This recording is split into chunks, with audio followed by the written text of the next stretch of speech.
Dewa Obat Terkuat. Bab 153. Lin Yi tidak menyangka Zhuo Qianqiu begitu efisien. Dia sebenarnya meminta surat undangan dalam waktu kurang dari sehari. Seseorang secara khusus dikirim kepadanya dari ibu kota provinsi, tetapi dia tidak tahu bahwa presiden rumah sakit pertama begitu bergengsi. Setelah kembali ke Ye dengan surat undangan, Ye Qiansui masih bekerja. Dia sepertinya selalu memiliki banyak hal untuk diselesaikan, dan dia harus melakukan semuanya sendiri, besar dan kecil. Cepat atau lambat aku akan kehabisan tenaga. Setelah menandatangani dokumen terakhir, kamu bisa pulang kerja. Ye Qiansui meregangkan pinggangnya untuk menghilangkan rasa lelah di tubuhnya, dengan cepat menandatangani namanya di dokumen yang diserahkan oleh sekretaris Xiao Zhao, dan akhirnya menghela nafas panjang. Selesai. Dia mendongak dan melihat Lin Yi masuk, tepat pada waktunya, kamu bisa pulang. Aku membawakan sesuatu untukmu. Lin Yi mengeluarkan undangan itu dan meletakkannya di mejanya, coba lihat. Ye Qiansui melihat sekilas undangan itu, mengambilnya dan membacanya, dan bertanya, ada apa, undangan? Undangannya juga harus berwarna merah. Ketika dia melihat kepala di atas, wajah Ye Qiansui berseri-seri dengan gembira. Bagaimana kamu mendapatkannya? Tentu saja, Ye Qiansui telah mendengar tentang pertemuan pertukaran di ibu kota provinsi ini. Semua orang yang diundang adalah perwakilan dari rumah sakit tersier terkemuka di seluruh negeri, serta orang-orang dari berbagai industri medis. Dia sangat ingin pergi, karena itu akan sangat membantu masa depan Ye. Namun Ye tidak mendapat undangan tersebut, karena kini milik Ye belum dikenal orang lain, dan pangsa pasarnya saja tidak cukup. Zhuo Qianqiu mengerti. Lin Yi berkata, orang tua ini cukup baik. Ye Qiansui tersenyum dan berkata, kalau begitu saya harus mentraktir Tuan Zhuo makan dan berterima kasih padanya dengan benar. Aku sudah berterima kasih padanya. Lin Yi berkata, oke, kamu bisa mengatur waktumu pada hari Sabtu dan pergi ke ibu kota provinsi bersamaku untuk menghadiri pertemuan pertukaran ini. Apakah kamu akan pergi juga?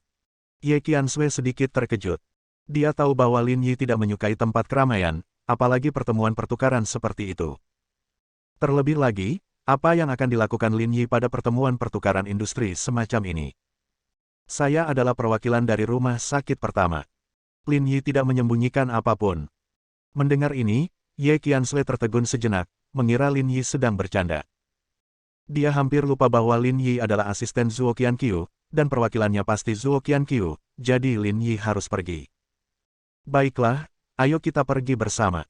Ye Qiansui tidak mengatakan apa-apa. Dia hanya mengira Lin Yi sedang bercanda. Dia mengambil tasnya dan berkata, ayo pulang. Entah bagaimana, dia merasa sangat nyaman saat mengatakan ini. Pulang, kembali ke rumah mereka. Pada waktu itu, Liu Feng sedang duduk di dalam mobilnya. Mobil dimatikan dan sangat sunyi kecuali nafasnya sendiri. Dia ditusuk dari belakang, dan rasa sakit yang hebat membuatnya sangat terjaga. Seolah-olah dia bisa merasakan sel-sel yang terbelah di lukanya saling tarik-menarik. Mendesis. Dia menarik napas dan memutar nomor telepon, di mana kalian semua? Aku akan dibacok sampai mati, di mana kalian? Dia tidak mengerti bagaimana anak buahnya bisa dibujuk saat dia dikepung dan dibunuh. Hanya beberapa detik kemudian, dia dibacok sampai mati di jalan. Liu Feng ketakutan sejenak. Dia menyimpulkan bahwa Yang Rong lah yang melakukannya. Dengeng. Bas. Bas. Tepat setelah menutup telepon, telepon bergetar hebat lagi. Liu Feng gelisah, takut dia akan ditemukan oleh orang-orang yang mengejarnya. Ketika dia melihat Qi Yun telah membuka nomor tersebut, dia segera menghubungkannya dan merendahkan suaranya, saya sedang diburu.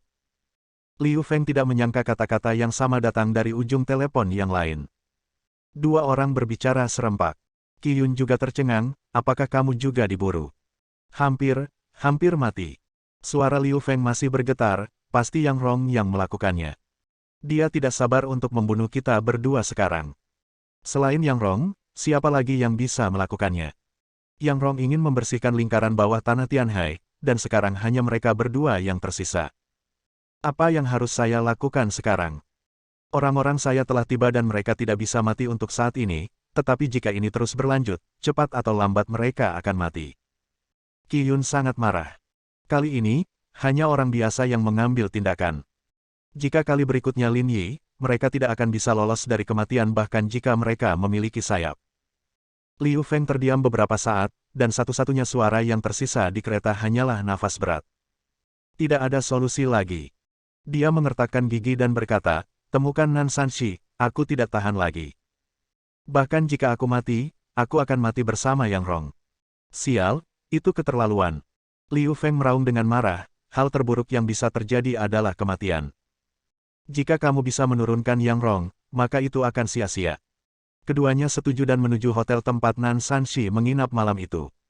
Kali ini, tidak peduli bagaimana sikap Nan Sanshi, mereka akan membelot padanya, bahkan jika mereka membayar berapapun harganya. Setelah dipermalukan oleh Yang Rong satu demi satu, sosok tanah liat itu masih marah. Hal terburuk yang bisa dia lakukan adalah mati. Jika dia bergaul di lingkaran bawah tanah, dia seharusnya sudah menyadari kematiannya sejak lama. Segera, di kamar Nan Sanshi, Liu Feng dan Qi Yun berdiri. Melihat punggung Liu Feng berlumuran darah dan lukanya belum juga diobati, Nan Sanshi melambai dan meminta anak buahnya untuk mengambil kotak obat dan mengobati luka Liu Feng. Apa maksud kalian berdua dengan ini? Dia sedang duduk di sofa, masih anggun, dan ekspresinya tidak banyak berubah bahkan ketika dia melihat kedua orang itu dalam keadaan malu. Tuan Nan, Qi Yun berkata, beri kami kesempatan. Semua industri kelabu saya dapat diberikan kepada Anda, saya hanya menginginkan satu hal. Wajahnya pucat, urat-urat muncul di dahinya, dan dia berbicara dengan gigi terkatup. Apa yang kamu inginkan? Nan Sanshi bertanya. Hidup Yang Rong. Dan orang-orang di sekitarnya, semuanya. Saat merawat lukanya, Liu Feng mengertakkan gigi dan berkata, selama kamu membantu kami, membunuh Yang Rong dan membunuh semua orang di sekitarnya, semua yang kami miliki akan menjadi milikmu. Nan Sanshi tetap tanpa ekspresi, seolah tidak tergerak. Saya tidak punya alasan untuk membunuhnya. Dia menggelengkan kepalanya, terlebih lagi, kita adalah teman yang sangat baik. Dari mana datangnya persahabatan di lingkaran bawah tanah? Yang ada hanya untung. Liu Feng berkata dengan marah, apakah kamu tidak puas dengan kami berdua menjadi bawahanmu? Dia sedikit cemas. Dia dan Qi Yun masih sangat rendah hati, tapi Nan Sanshi sepertinya masih tidak mau menerimanya. Tidak, maksudku. Nan Sanshi berdiri, berjalan ke arah mereka berdua, menundukkan kepalanya sedikit, Yang Rong dan aku adalah teman baik, sedekat saudara. Jika kamu ingin membunuhnya, kamu harus menambah chipmu. Mendengar ini, Liu Feng dan Qi Yun bereaksi. Nan Sanshi serakah. Dia menginginkan lebih. Pada titik ini, mereka tidak punya jalan keluar, baik mati atau berjuang keras. Bagus. Liu Feng sangat tegas. Selama kamu membunuh Yang Rong, ayo perjuangkan nafas ini dan berikan semua properti kami, termasuk bisnis sah di lingkaran bawah tanah, bagaimana? Qi Yun mengangguk, meskipun mereka tahu Nan Sanshi serakah, saat ini, mereka tidak punya pilihan. Nan Sanshi akhirnya menunjukkan senyuman, mengulurkan tangannya, dan berjabat tangan dengan kedua orang itu secara bersamaan. Kalau begitu, aku menyambut kalian berdua untuk bergabung. Bab 154. Dia tidak membayar apapun dan membiarkan Qi Yun dan Liu Feng mengikutinya. Sia-sia, dia mengangkat dua pria besar sebagai bawahannya. Kota seperti ini bukanlah sesuatu yang bisa dimiliki oleh orang biasa. Meskipun Liu Feng dan Qi Yun tidak mau, tidak ada yang bisa mereka lakukan. Jika mereka ingin hidup dan tidak ingin mati, mereka harus berlindung di Nan Sanshi. Mereka semakin ingin membalas dendam pada Yang Rong. Dipaksa ke jalan putus asa ini oleh Yang Rong adalah sebuah penghinaan dan menginjak-injak mereka. Pasti melawan.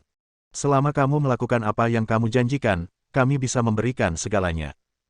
Liu Feng mengertakkan gigi dan berkata. Nan Sanshi menggelengkan kepalanya. Kamu tidak perlu memberikannya kepadaku. Liu Feng dan Qi Yun terkejut, apa maksudnya ini? Mereka adalah bawahanmu, dan mereka akan selalu menjadi bawahanmu. Aku tidak akan ikut campur, apalagi merebut mereka. Sedangkan untuk industri abu-abumu, kamu masih memegang 50% sahamnya. Nan Sanshi berkata, saya menerima Anda sehingga saya dapat memperoleh lebih banyak. Bukan hanya saya, tetapi Anda juga dapat memperoleh lebih banyak. Apakah Anda mengerti maksud saya? Dia memiliki ekspresi tenang di wajahnya, seolah-olah dia tidak menaruh aset ini sama sekali di matanya, tetapi ambisi dan keserakahan di dalam matanya bahkan lebih menakutkan. Jika Anda dapat mengendalikan seluruh lingkaran bawah tanah Tianhai, berapa banyak yang akan Anda dapatkan? Nan Sanshi tidak berani memikirkannya sama sekali. Tentu saja dia tahu bahwa ini adalah hal yang sulit dan tidak realistis untuk ingin mendapatkan segalanya. Yang harus dia lakukan sekarang adalah menjadi orang pertama yang mendapatkan sumber daya sebanyak-banyaknya. Tuan Nan sangat berani. Qiyun memuji, saya mengagumi hati yang begitu besar. Awalnya masih ada sedikit keengganan, tapi setelah mendengar apa yang dikatakan Nan Sanshi, Qiyun benar-benar yakin. Mereka sekarang dapat mengatakan bahwa mereka hanya berlindung di Nan Sanshi, tetapi semua otonomi ada di tangan mereka sendiri. Mereka mengatakan bahwa mereka adalah bawahan Nan Sanshi, tetapi mereka tahu bahwa markas Nan Sanshi ada di ibu kota provinsi, dan mereka akan membutuhkan seseorang untuk membantu. Dia mengelola Tianhai di masa depan. Selama mereka bekerja sama dengan bahagia, maka pilihan ini tentu saja ada di tangan mereka. Kami tahu maksud Tuan Nan. Liu Feng juga mengangguk, dengan kata-kata Presiden Nan, kami bertekad. Nan Sanshi memandang mereka berdua, duduk kembali di sofa, mengambil piala di atas meja, dan tersenyum lembut. Kerjasama dimaksudkan untuk saling menguntungkan, asalkan semua orang berada di jalur yang sama. Jika kalian memiliki jalan yang berbeda, kalian tidak akan bersekongkol melawan satu sama lain. Jelas Yang Rong tidak mengikuti jalan yang sama dengan kami sekarang. Jika kalian berdua ingin membalas dendam padanya, lakukan saja sesuka kalian. Liu Feng dan Qiyun bertemu satu sama lain. Yang Rong ini tidak begitu menakutkan. Yang menakutkan adalah dia memiliki seorang tuan di sampingnya. Liu Feng berkata, bahkan master di tingkat master tidak bisa mengalahkannya. Dialah yang kami takuti. Siapa Yang Rong? Orang-orang di bawahnya bukanlah apa-apa. Liu Feng dan Qiyun tidak pernah mengkhawatirkan hal ini, tapi Lin Yi. Makhluk menakutkan di atas kapal di Danau Weiming yang mengalahkan master-master Bao Rongdong dengan satu pukulan. Tidak peduli seberapa terampilnya kamu masih takut dengan pisau dapur. Pernahkah kamu mendengar pepatah ini? Nan Sanshi sedikit meremehkan. Dia adalah orang yang realis dan tidak pernah percaya pada hal-hal yang tidak nyata itu. Yang paling menakutkan adalah senjatanya. Di hadapan senjata pembunuh itu, manusia menjadi rapuh dan tidak berarti. Tetapi, jika kamu menginginkan seorang master, aku juga memilikinya. Nan Sanshi menyela Qiyun, tidak ingin mendengar ini, saya dapat mengatur beberapa untuk Anda. Saya harap Anda dapat melakukan sesuatu dan biarkan saya melihat kemampuan Anda. Dia hanya ingin melihat hasilnya. Adapun proses dan metode apa yang digunakan, dia tidak tertarik untuk mengetahuinya. Qiyun dan Liu Feng memahami sifat Nan Sanshi dan tidak berkata apa-apa lagi. Dengan Nan Sanshi sebagai pendukung mereka, apalagi yang perlu mereka takuti? Mereka telah menahan nafas untuk waktu yang lama. Jika mereka tidak melampiaskannya dengan benar dan membalas dendam pada Yang Rong, cepat atau lambat mereka akan mati lemas. Tampaknya hanya ada ketenangan singkat di lingkaran bawah tanah Tianhai. Dalam beberapa hari, awan gelap lainnya melayang di atas Tianhai. Liu Qing dapat dengan jelas merasakan ada sesuatu yang salah dengan atmosfernya. Dia bahkan tidak punya waktu untuk merayakannya. Kematian Fang Yuan membuat lingkaran bawah tanah Tianhai jauh lebih bersih, dan orang-orang dari ibu kota provinsi datang satu demi satu. Saya khawatir ini akan menjadi situasi yang lebih rumit dari sebelumnya. Tim Liu, saat ini banyak orang yang datang dari ibu kota provinsi. Asisten itu berkata dengan sungguh-sungguh, menurut pengamatan kami, orang-orang dari hampir semua kekuatan, besar dan kecil, telah menyusup. Jin Ming dari Qifeng seharusnya menjadi pembunuh Fang Yuan. Sekalipun mereka berspekulasi seperti ini, tidak ada bukti. Tuan seperti itu tidak pernah meninggalkan petunjuk apapun saat membunuh orang. Beberapa orang terlihat jelek. Bagaimanapun, mereka jelas tahu siapa pembunuhnya tetapi tidak bisa berbuat apa-apa, yang membuat mereka merasa sangat frustrasi. Liu Qing melirik mereka.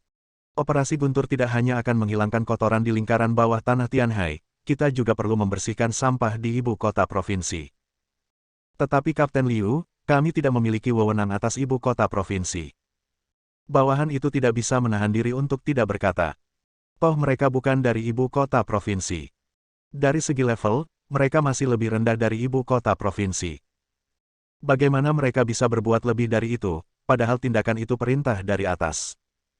Namun segala sesuatunya dalam sistem selalu sangat rumit, dan tidak boleh ada masalah dalam menanganinya, jika tidak, konsekuensinya tidak akan tertahankan. Kami tidak pergi ke ibu kota provinsi. Liu Qing berkata, merekalah yang datang ke Tianhai saya untuk menimbulkan masalah, jadi apa masalahnya jika saya menanganinya? Adalah tugas kita untuk menjaga satu pihak tetap aman. Mendengar ini, mata beberapa bawahan berbinar dan mereka saling memandang, tiba-tiba tampak energi. Saya khawatir mereka terlalu malu untuk datang ke Tianhai. Jika mereka berani datang, mereka memprovokasi kita.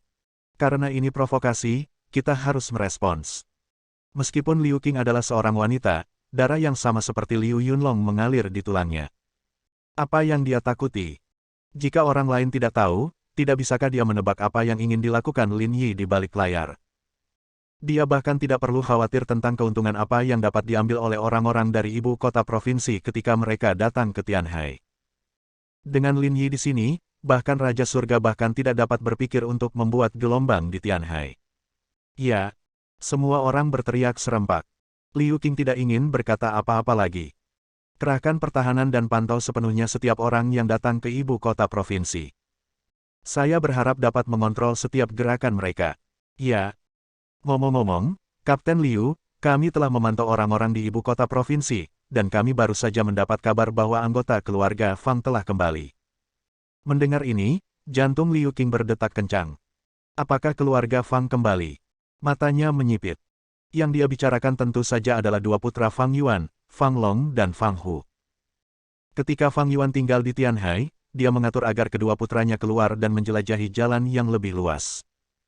Siapa sangka Fang Yuan, kepala keluarga, akan benar-benar mati. Kembali. Bawahannya berkata, lagi pula, sepertinya dia membawa beberapa master bersamanya. Bersambung.